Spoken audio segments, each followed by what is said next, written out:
আসসালামু আলাইকুম।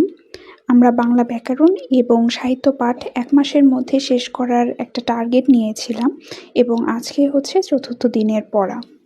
আশা করছি যে আপনারা নিজ দায়িত্বে আগের ৩ দিনের পড়াগুলো কমপ্লিট করেছেন। আসলে কেউ তো আপনাকে পড়া করে দিবে না, আপনার নিজের পড়া আপনাকে নিজেকেই করতে হবে।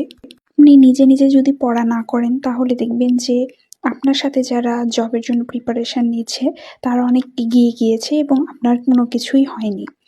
তো ডে 4 যেই পড়াটা দিচ্ছি সেটা হচ্ছে সন্ধি।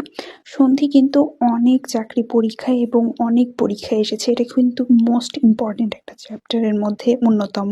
আপনাকে সন্ধি এই পার্টটা অনেক ভালো করে পড়তে হবে। এই টপিক থেকে অনেক কোশ্চেন এসেছে। আপনি যদি বিগত বছরের কোশ্চেন অ্যানালাইসিস করেন তাহলে বুঝতে পারবেন।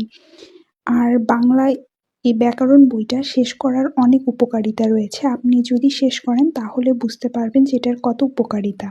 আপনি বিভিন্ন প্রিলি পরীক্ষায় দেখবেন, সেটা প্রাইমারি হোক কিংবা বিসিএস হোক কিংবা ব্যাংকের বিভিন্ন কোশ্চেন হোক, সেখানে দেখবেন যে আপনার বাংলা এই ব্যাকরণ বই থেকেই বেশি এসেছে, যেটা পুরাতন ব্যাকরণ বই। এরপর আসি সাহিত্য পাঠ। সাহিত্য পাঠ আমাদের মনে হয় ৩য় দিন শ্রীকৃষ্ণ কীর্তন পর্যন্ত ছিল। তো আজকে বৈষ্ণব পদাবলী আর মঙ্গল কাব্য এই ২টা থাকছে ৪র্থ দিনে। আশা করছি যে এইটা আপনারা খুব ভালো করে শেষ করতে পারবেন। যদিও বা অনেক ছোট করে কম করে পড়া দেওয়া হচ্ছে, আশা করি যে আপনারা শেষ করবেন।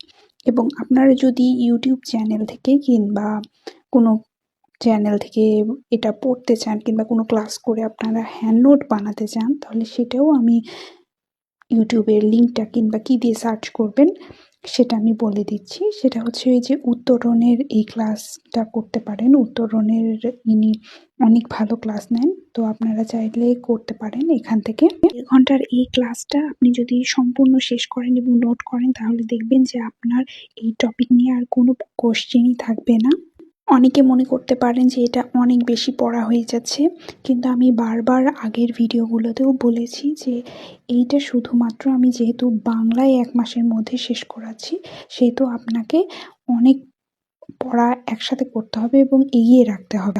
যেহেতু একটা সাবজেক্টই করছেন, সেহেতু আপনাকে একটু মনোযোগের সাথে করতে হবে। আশা করি আপনারা ডেইলি রুটিন অনুযায়ী পড়াশোনা করছেন।